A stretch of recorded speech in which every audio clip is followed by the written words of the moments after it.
I'm Marissa, and I have vestibular migraine. So my story began back in 2011. My son was 2.5. I was working with children, and I was stressed. Like at work, it was just super busy. We had long hours, and I think I was just more and more stressed, and I was getting more and more migraines that were just getting worse and worse. And one day, finally, when I was driving to my parents' house, I was almost there. I was at a red light, and I had my son with me, and I just had this horrible feeling that came over my body. Just an overwhelming feeling that something was wrong. And I felt like I was on a ship. I felt disoriented. I felt my heart was starting to race. I'm like, am I having a heart attack? Am I having a stroke? What's going on here? And I knew like I just had to make it to my parents' house. I'm like, I just have to. I was almost there. So I barely made it there. And I went home, tried to get a good night's rest. I thought, by morning, this is going to just be better. I woke up and my whole world had changed. Getting out of bed, my legs felt shaky. My vision felt so strained and uncomfortable, like it was painful to look around. I felt like I had been drugged. Like I just felt so off. My balance wasn't there. The balance was off. And then even stepping outside, the lights, everything seemed so much brighter, and all the stimulus, it was so much to take in. And that was terrifying because I didn't know what was wrong with me. Any movement just seemed exaggerated.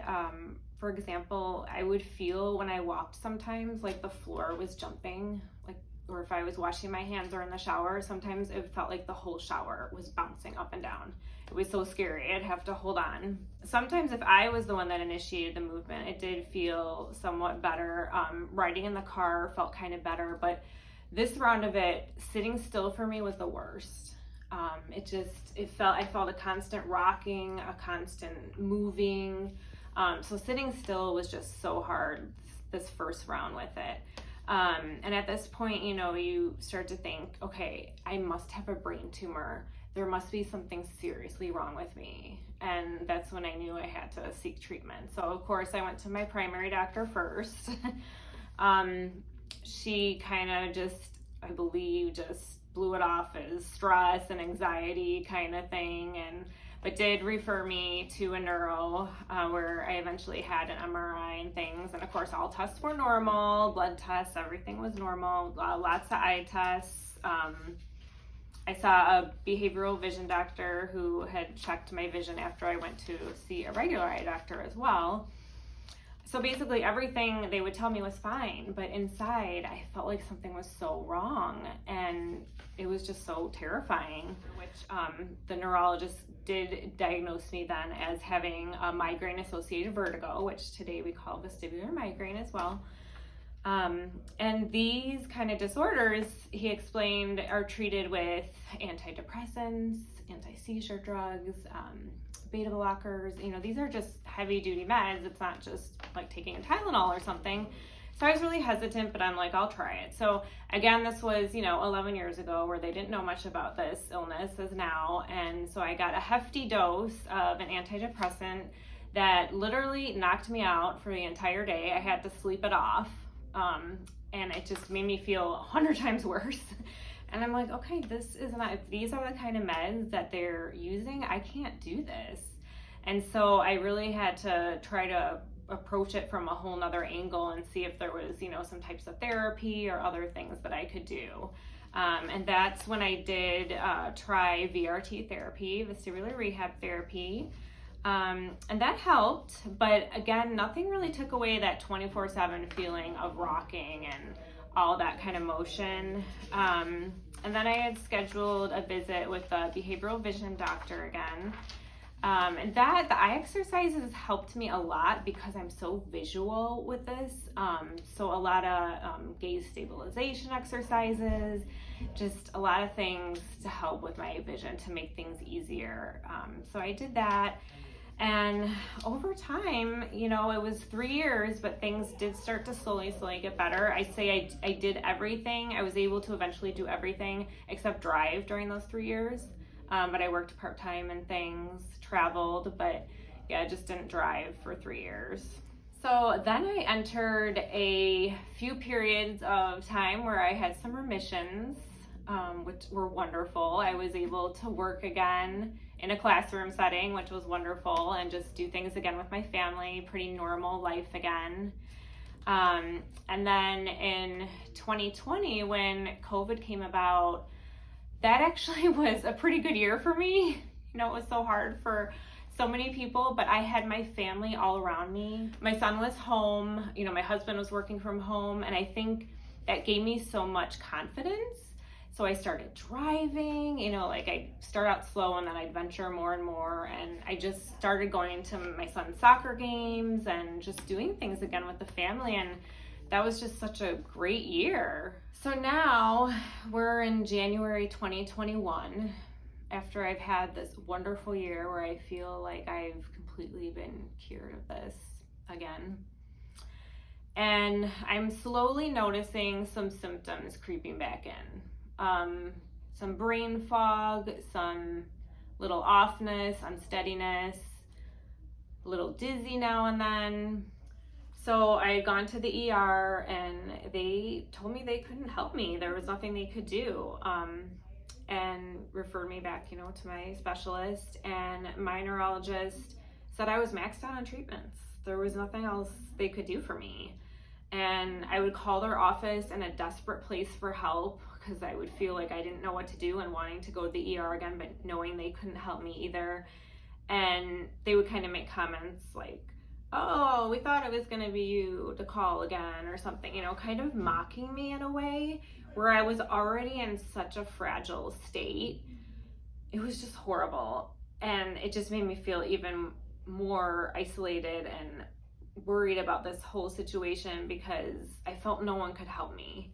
Family around me, just, it was so hard for them to see me suffering so much. I literally was watching the clock to try to get through the hours of the day because I was afraid to be alone. You know, when someone would leave the house, I'd be scared that an attack was going to come on and I wouldn't be able to get up if I needed something. And then you go into survival mode. Like I always said, I put on my battle gear every day. I had to get ready for battle to fight this. And you come up with things, you know, you're like, okay, I got a plan. Like if something comes about and I can't walk, I can always crawl there. You know, I mean, you just go to these levels of thinking like how you're going to survive basically. And I couldn't think about anything else in life, but just trying to survive the day. Finally, last fall, I was able to find the right doctor finally, and get on the right medication. So it turns out there was an option for me. You can't give up. You have to keep pushing for answers. And I have to say, since I've been on that medication, I mean, I was able to start leaving the house. And the first day that I went outside, after I hadn't been out for a walk in months, just that first walk outside was like, I can't even explain what that felt like because I couldn't even step outside my front door. I couldn't even look out the windows of my house because the trees moving would make me so sick. So I was so, you know, that was so hard. And to be able to finally be able to do that again. And I'm just slowly taking these steps again and again. And I mean, even today, I'm still adjusting meds because we're trying to get me to drive eventually. But everything is so much better because I wouldn't be able to do anything that I'm doing today without having done, you know, what I did in the past. I wanted to tell all of you, first of all, that you are not alone. I felt completely alone and isolated having this condition. And it wasn't that people didn't reach out, but you know, when you have this condition, you pull back because you don't want to always be having excuses as to why you can't go and do something. So you're not alone. And VITA is a wonderful organization that has a wealth of knowledge and resources that can help you. And if you're like me and you can't look at the screen and read it, have someone read it for you. or have someone print it out, because for me, looking at a screen is still hard, but if you give me a hard copy, I could do that. So keep that in mind. Also, ask for help when you need it. I know that's such a hard thing. Like, I still don't like asking for help. I hate being dependent on my husband. You know, can you drive me here to the store? Can you take me here really quick? It's so hard, but sometimes you really do need to ask for help. And counseling has helped me so much as well. I think anyone that struggles with this condition, just to have someone listen to you and validate your feelings is just so reassuring. So I definitely recommend that. Something that also has helped me is gratitude journaling. So I started doing this a couple years ago, and even if you're having a horrible day, write down 3 things that were good.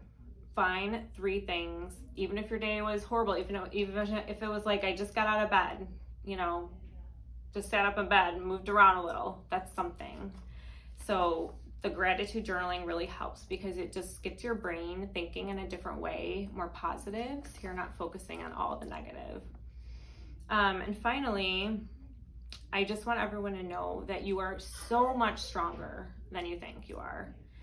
When you think of chronic illness, when I have this now, when I was diagnosed, it felt like such a weakness, and it can really take you down, and you can really feel in that weak state, you know, where you can't get off the couch. But I've come to realize that it has made me so strong and is so powerful. So just remember that, that you are strong. And every day that you choose to get up, get out of bed, it's a win, and you can do it. Also, I do have a Facebook page. It's called Journey On, Living with Vestibular Migraine.